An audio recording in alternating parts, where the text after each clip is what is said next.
بسم اللہ الرحمن الرحیم۔ السلام علیکم دوستو، آج کا جو واقعہ ہے اس کا جو موضوع ہے شیطان کی تھوک۔ شیطان کی عبادت اور ریاضت اس قدر تھی کہ اس نے آسمان کا کوئی کونا ایسا نہ چھوڑا کہ جہاں سجدہ نہ کیا ہو، لیکن اس نے اللہ رب العزت کا حکم نہیں مانا، حضرت آدم علیہ السلام کو سجدہ نہ کیا، جس کی وجہ سے وہ مردود ٹھہرایا گیا، اور اللہ رب العزت نے اسے قیامت تک مردود کہہ کر جنت سے نکال دیا۔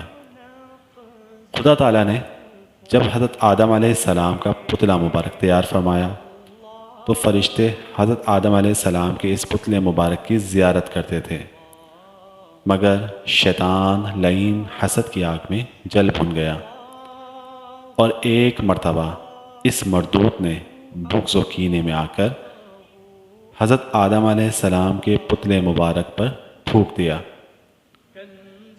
یہ تھوک حضرت آدم علیہ السلام کی ناک مبارک کے مقام پر پڑی۔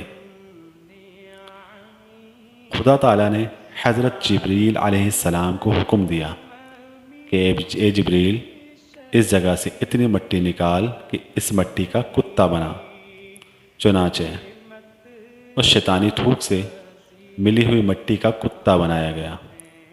یہ کتا آدمی سے مانوس اس لیے ہوتا ہے کہ اس میں حضرت آدم علیہ السلام کی مٹی شامل ہے، اور پلید اس لیے کہ اس میں تھوک جو ہے اس میں شیطان کے تھوک کی آمیزش ہے، اور اس میں جو رات جاگنے کی خصلت ہے وہ رات کو جاگتا اس لیے ہے کہ اسے ہاتھ جبریل علیہ السلام کے لگے ہیں۔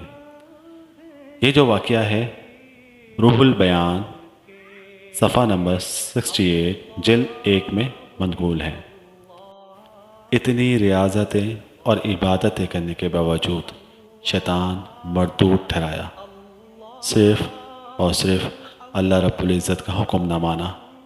اللہ رب العزت کا حکم تھا کہ آدم کو سجدہ کر، اس نے غرور و تکبر میں آ کر حضرت آدم علیہ السلام کو سجدہ نہ کیا۔